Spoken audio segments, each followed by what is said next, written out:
We know that our job is to reverse engineer the algorithm, basically. And so we've designed our shows and our systems to be these like repeatable engines where we can actually move very quickly. We don't want Minions 5. We want original formats. Hello and welcome to the Sports Pundit Podcast, the show for people shaping the future of sport. Driven by my curiosity working in the industry, I've brought together leading executives to host conversations with decision makers across innovation, marketing, media, finance, and performance, unpacking their strategies and industry-shaping ideas. Our guest today is Alice Ma, a pioneering founder at the intersection of entertainment and technology.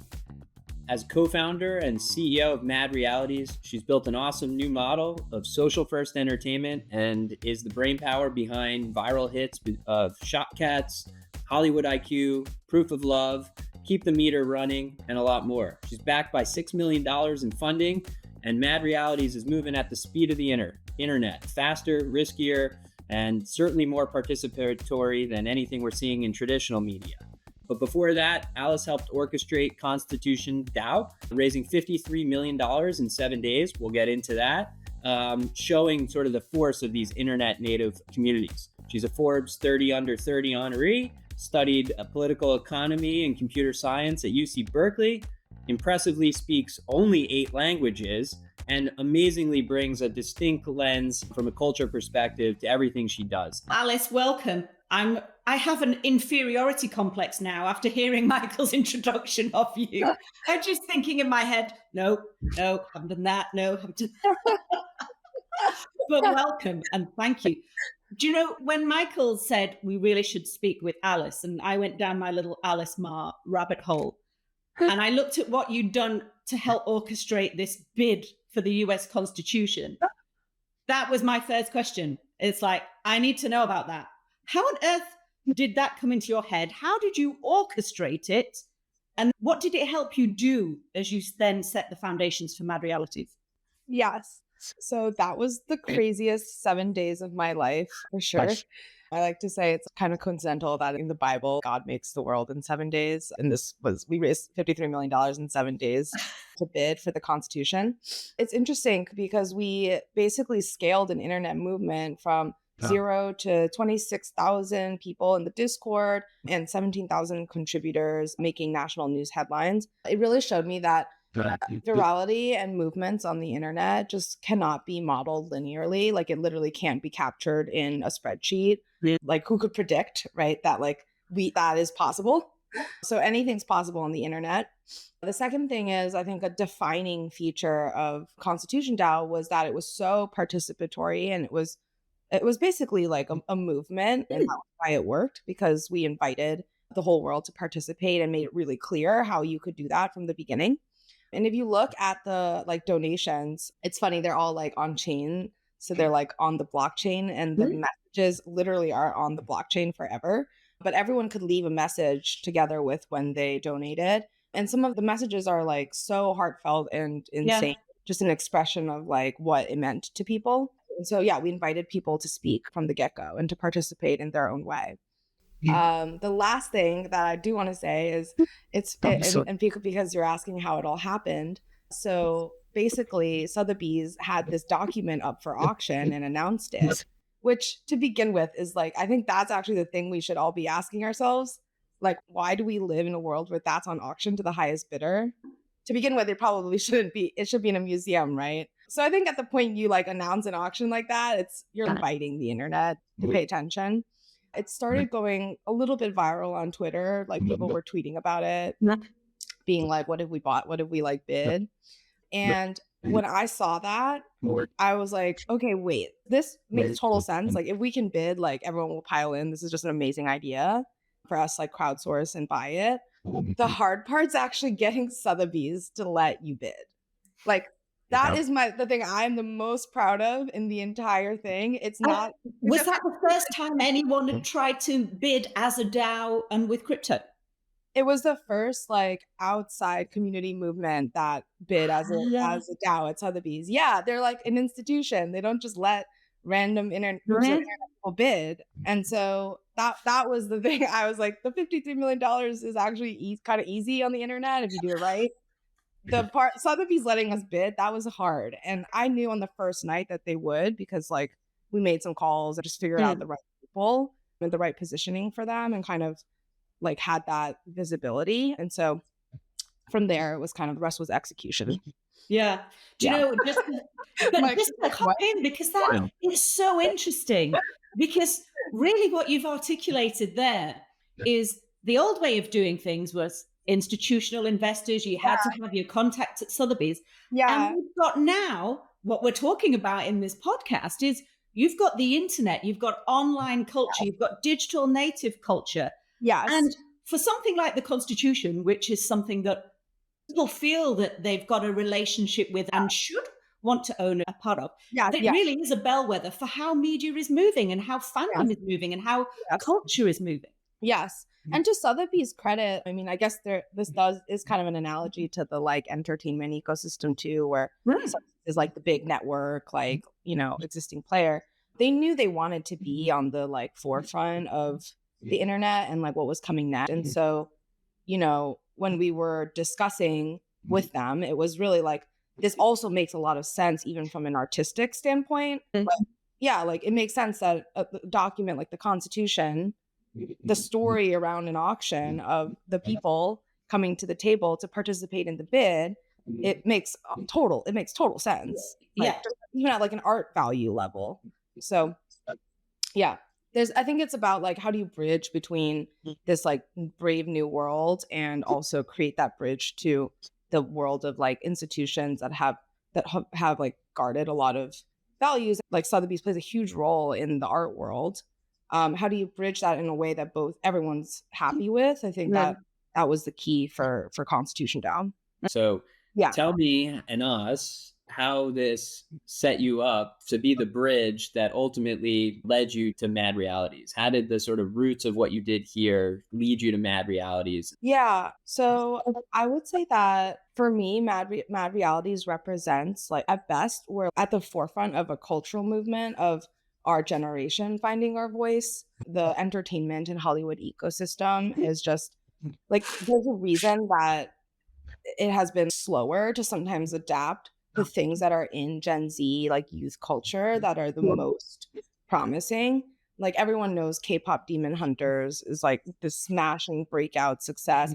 You could have asked a teenage girl like 5 years ago. You could have asked like a 13-year-old girl 5 years ago, and she would have told you.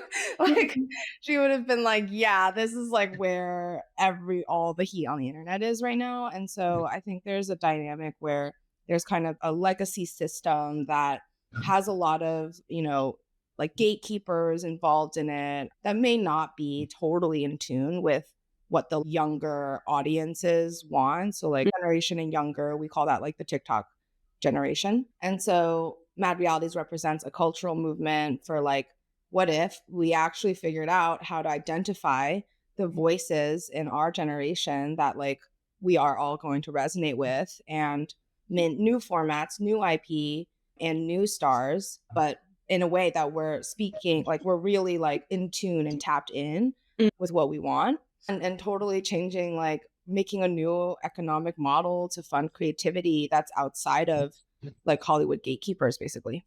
So the Hollywood gatekeepers thing is interesting, isn't it? Because for a long time, they held the reins. They were the ones that dictated what kind of movies were released, what kind of stories were told, how and when they were released. And now we have a situation where we can all consume content whenever we want, however we want.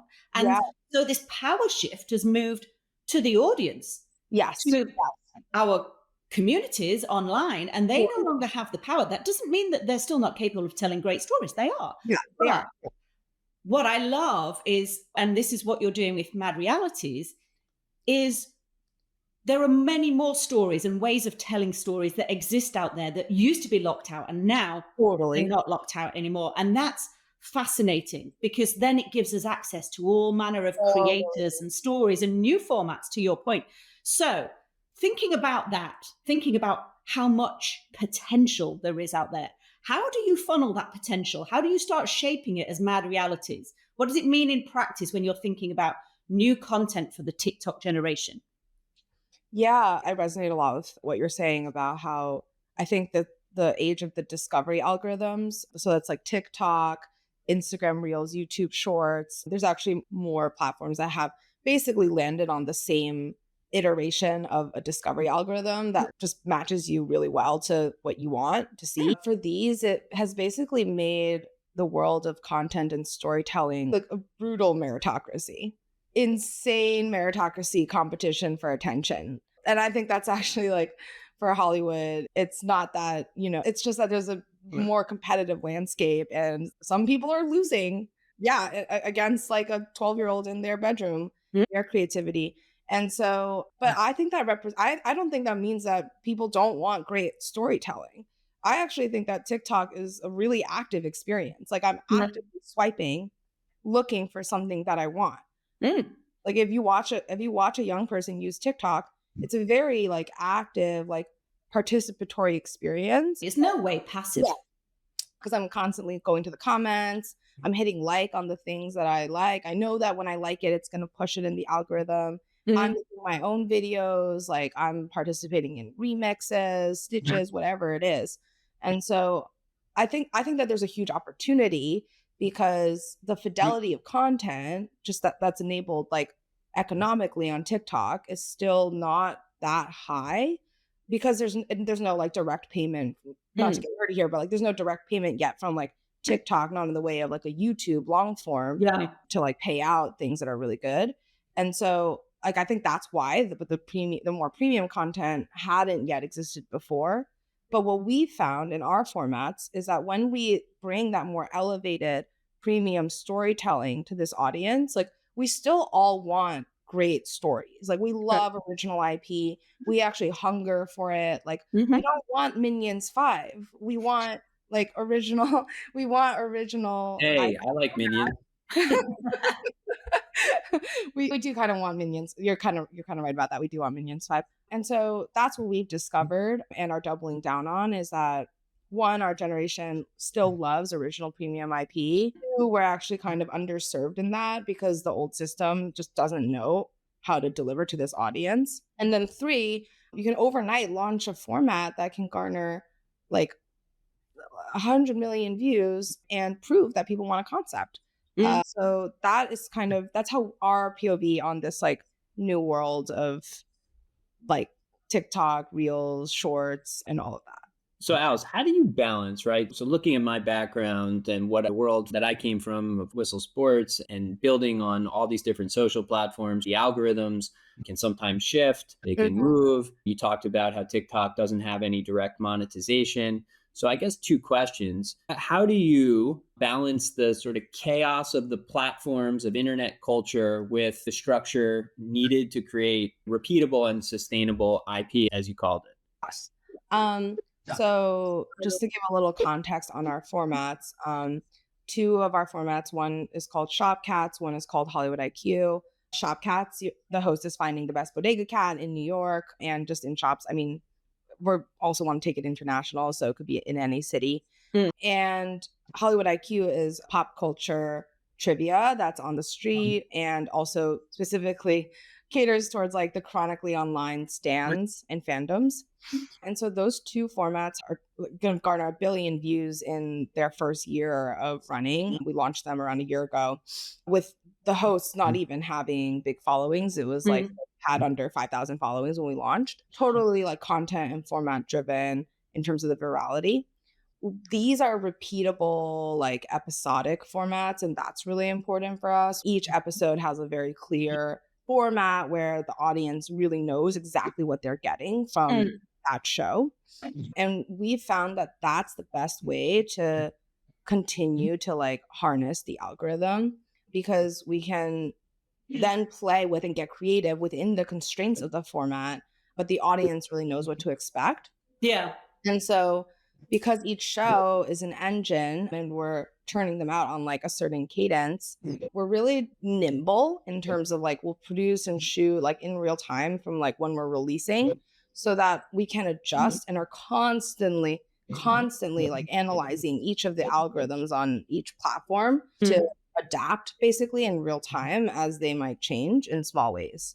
And so that has been like a really key piece of our strategies, just like we know that our job is to reverse engineer the algorithm, basically. And so we've designed our shows and our systems to be these like repeatable engines where we can actually move very quickly, adapt and like nimbly on the fly if we need to like change the format a little bit, or like change the length, or change the first 5 seconds, or whatever it is. And do you, I mean, that again, in and of itself is a way that creating this way is different to the old Hollywood or TV way of creating. You know, when I used to work in kids' TV, you had a show commissioned and it would be 3 years before it hit the channel. Because that was the minimum. You would need to go through scripting, you'd need to go through production. But now those pipelines have contracted. And what is also the opportunity when you are creating for these platforms that give you that instant feedback, you have that feedback loop, you can iterate at a speed that traditional movies and TV could never hope to iterate. And that's really interesting. But I mean, just want to dive back in terms of what you said about you can tweak and you can iterate. But one thing we know the algorithm does like is consistent signals. So you need to keep the same kind of flavor because you want it to embed in your viewers' minds and become a habit for them. But you need to. So how do you balance the tweaking but keeping it familiar so the algorithm knows, okay, this is that format, this is Hollywood IQ, and this is that consistency of signal?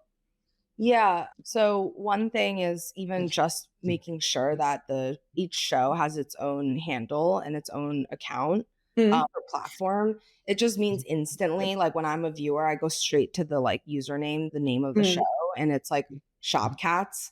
Like the consistent thing is that there's two things that's going to be true about whatever you see here, and there's going to be some shop and there's going to be some cat.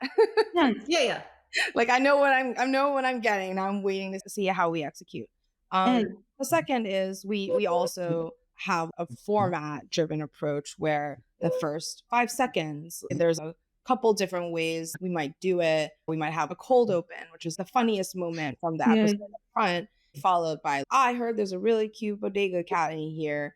And then you meet the cat. We'll always play the hunter-gatherer game at the end of the episode as a retention hack, basically, because that's people's favorite parts. So they watch to the end to find out what score the cat gets.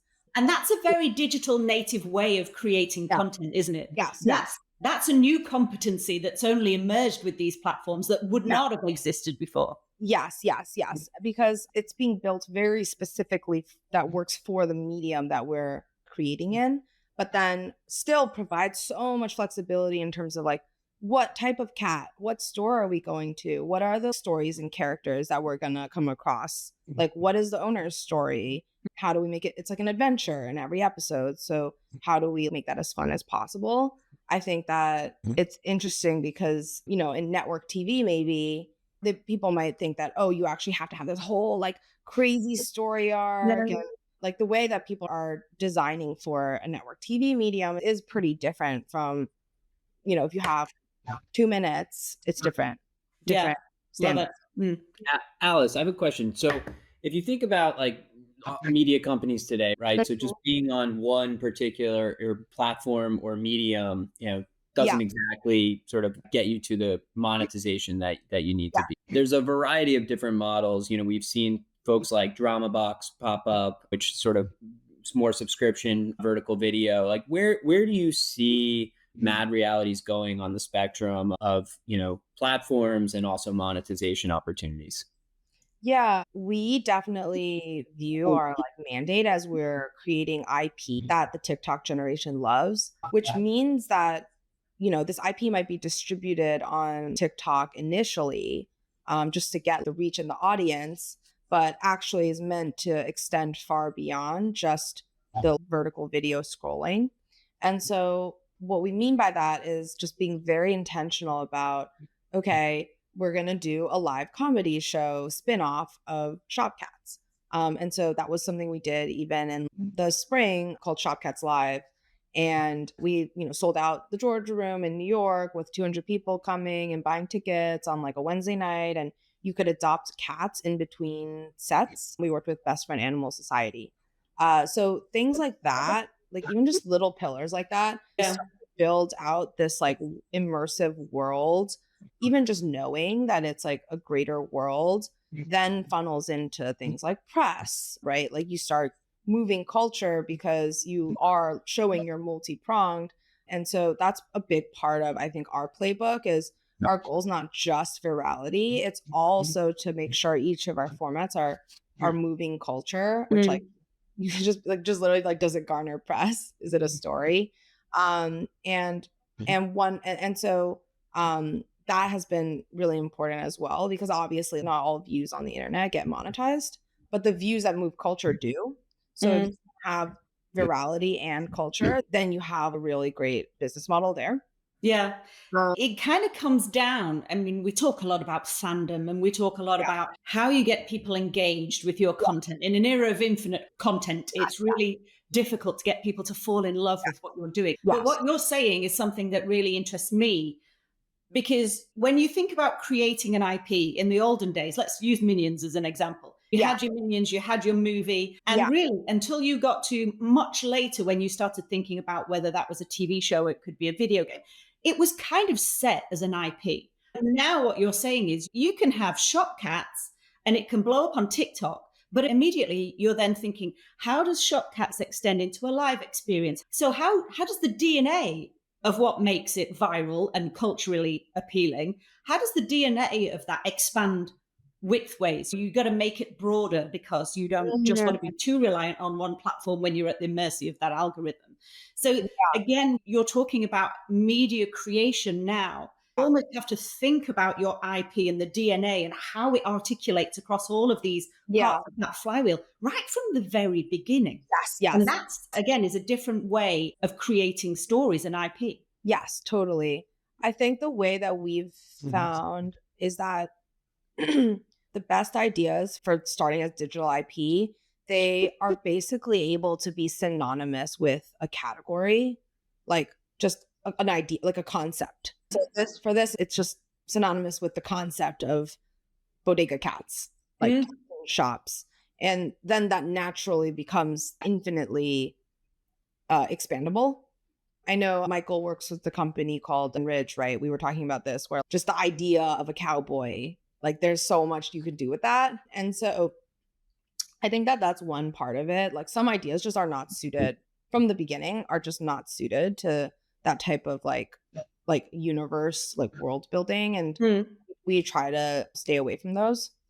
The second is, even in our development process and brand building process, we're very intentional about how, and I think this applies to buying the Constitution too, actually, where it's like the best things, it's have 10 layers. It's like a 10-layer cake. At layer 1, it's just like viral clickbait. Like you immediately like, that's hilarious. I'm telling my friends, I can't believe this thing's happening. Like, it's just like simple clickbait. But then at layer 10, it actually has a lot of depth and meaning and purpose and like is doing something that's impactful or like good for the world. So Shop Cats, it would be like, yeah, like layer 1 is like, haha, like we all love cats, right? Like cat memes have been around on the internet for ages. Like cats are just, yes, we all love cats. And then at layer 10, it's like, okay, it's actually kind of about like the immigrant experience in America and the melting pot of New York. And what about local community? Like, why don't we say hi to our like local bodega shop owners anymore? Like, why are we so like not part of our like communities anymore? And it very intentionally like highlights the owners in the shops and like the guests and like the regulars who come through. And so I think that is like the key to IP being franchisable. It's like that it does fundamentally carry those layers. This podcast is produced by O6, but more than just being a production partner, they're also active members of the Sports Pundit community. Having seen the work they're doing across the industry, working with leading F1 teams and Premier League clubs, as well as top creators, I'm so delighted to now have them on board and helping to elevate this show to a new level. That's awesome. I think the other IP that you have is Hollywood IQ, and now you're moving that. We talked about live spinoffs. We talked about tapping into culture. Nothing more prevalent in culture than sport. And so now you're moving into a new show, a new IP called Sports IQ. Tell us a little bit about that and why you see sport as potentially another frontier for Mad Realities. Yes. So Hollywood IQ as like the on the street pop culture trivia show, basically what we observed was like, okay, one, everyone loves trivia and like periodically there comes around like a daily trivia format that just like everyone's obsessed with. We're like, does that even exist for short form yet? Like not really. And then two, it's catering to like specific, like really fanatical, like movie, pop culture, and chronically online type fans. And so what we noticed is that sports actually carries like the exact, like the K-pop fan or like the movie fans are like, honestly, arguably the sports fans are like even crazier, honestly. Like if you've ever gone down the rabbit hole of like subreddits for different sports teams or the conversation online when like at every single game and how deep people get into knowing stuff, like people just love knowing things about sports. And so we're like, okay, we've figured out this like trivia format down to a science. Let's apply that to the like sports community as well. And so we have a format that we're launching this fall called Sports IQ, which is daily like on the street sports trivia with sports fans. And yeah, it's really fun because Hollywood IQ specifically, anyone can come on and play and be a contestant. And so people know to come find us in Washington Square Park or wherever we're shooting and can just come on the show.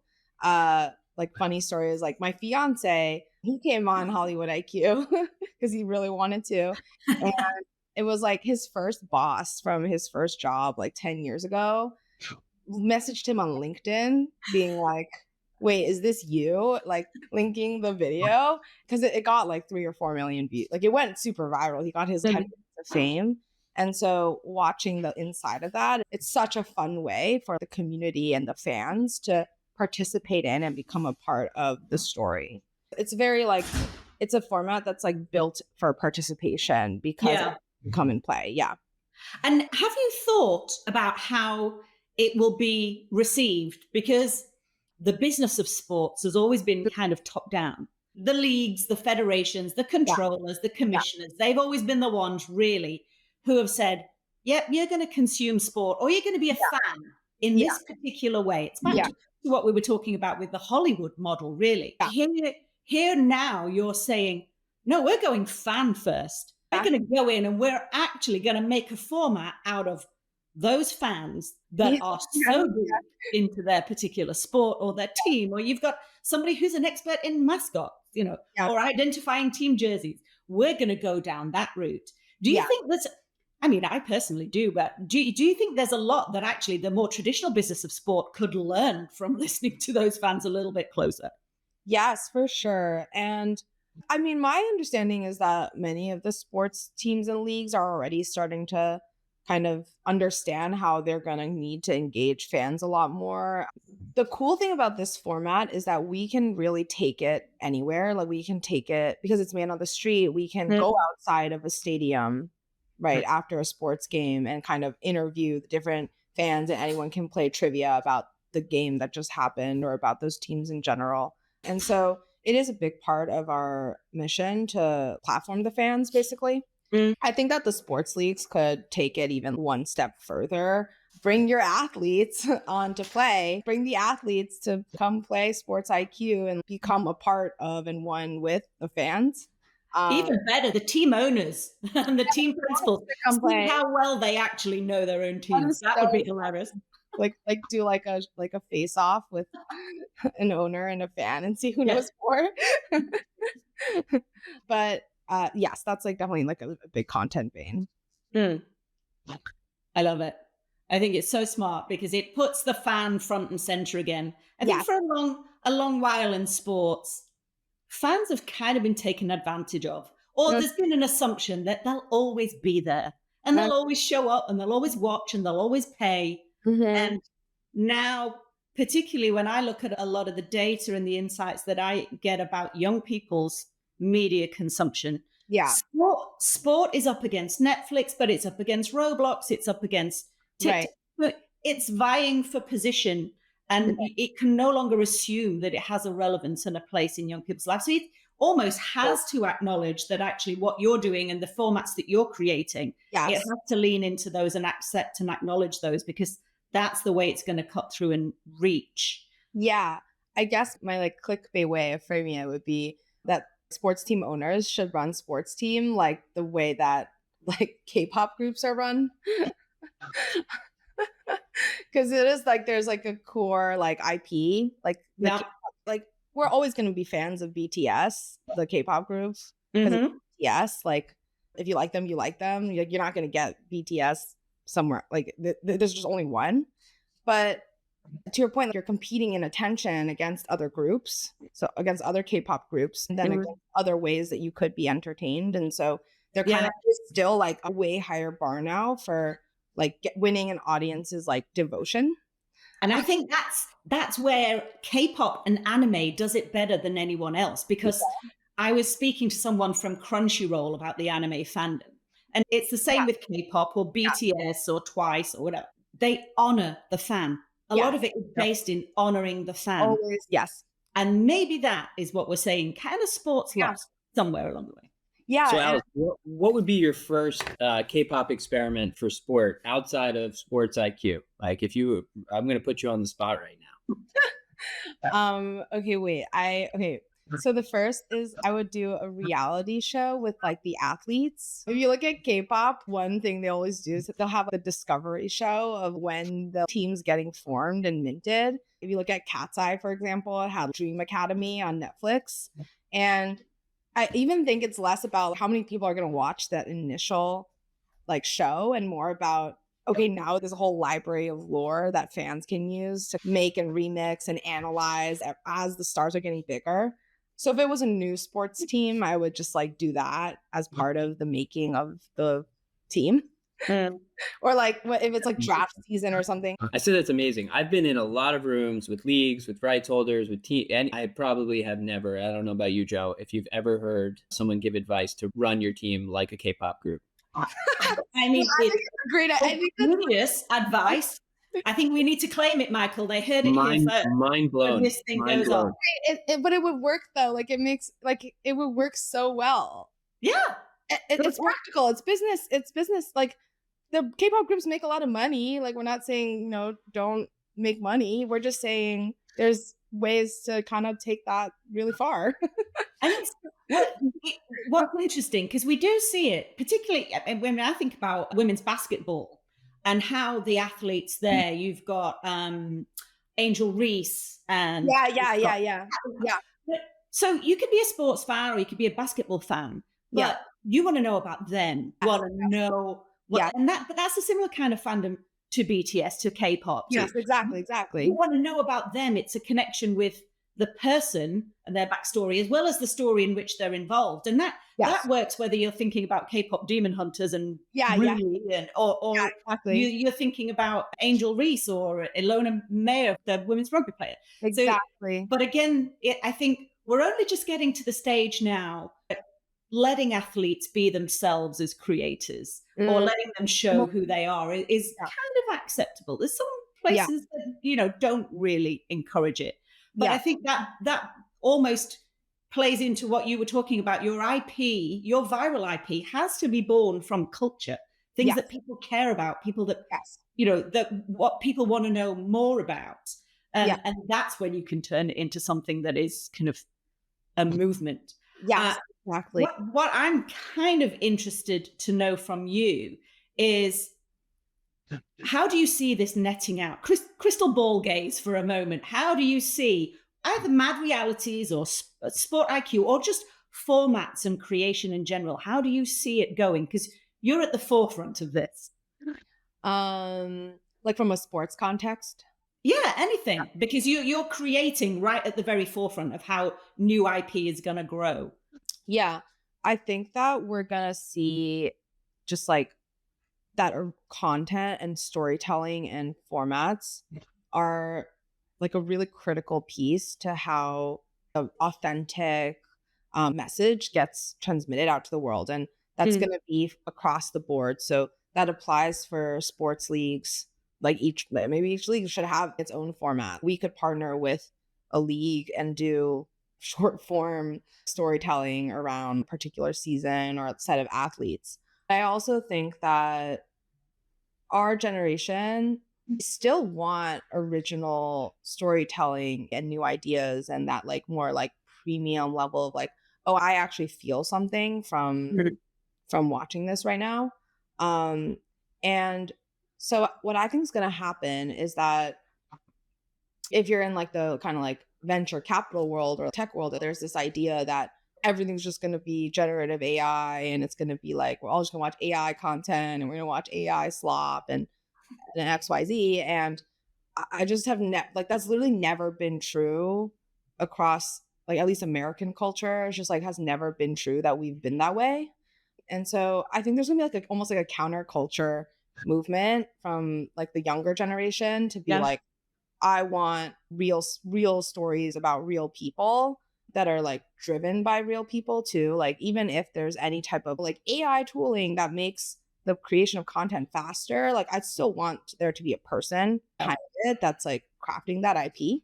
And then I think what happens is that the winners from an IP sense, like the top 1%, the ones that beat the bell curve, become even bigger winners actually, because so much derivative content gets made now. Yeah. If you look at, there was like one viral like AI movement that was like everyone was making the Studio Ghibli memes.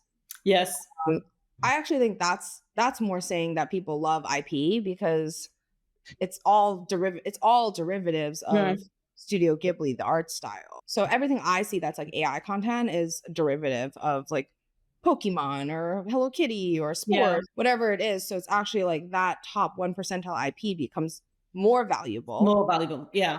Yeah. And that's the one that's worth doing. Like you got to be doing that like top 1 percentile. Everything else is like kind of the long tail is not worth doing. So that's why we're designed towards creating like breakout IP that can then be like extended across multi-universe. It's actually it's actually a strategy that works for like the AI like era as well, in my mind.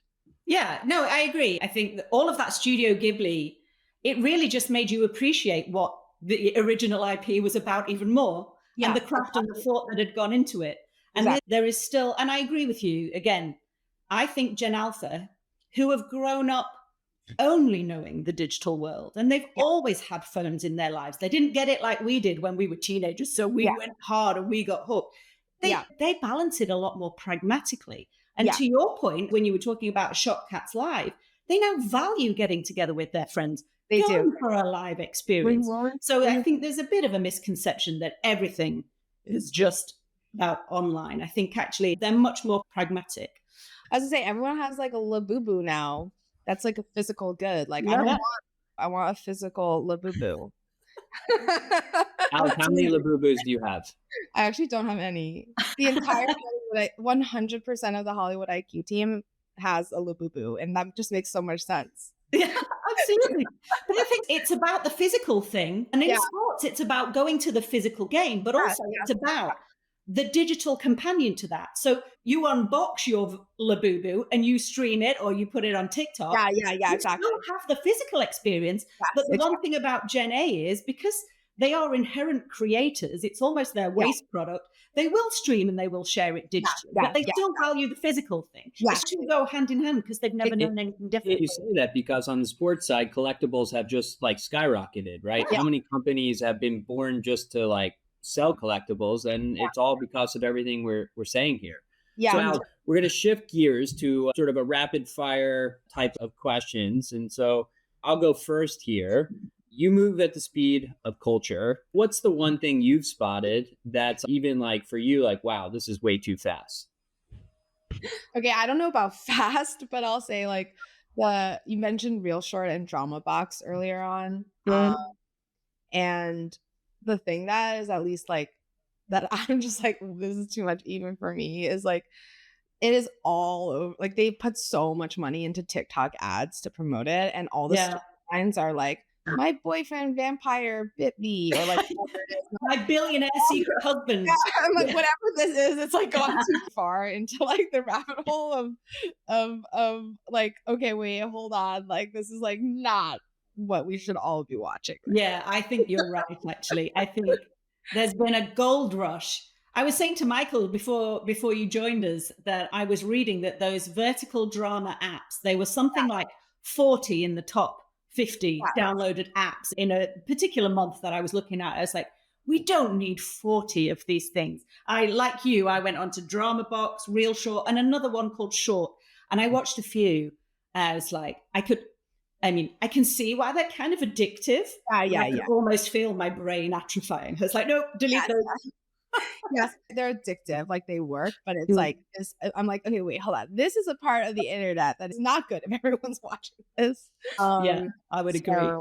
That would be my answer on that. Okay, I've got one for you. You speak 8 languages.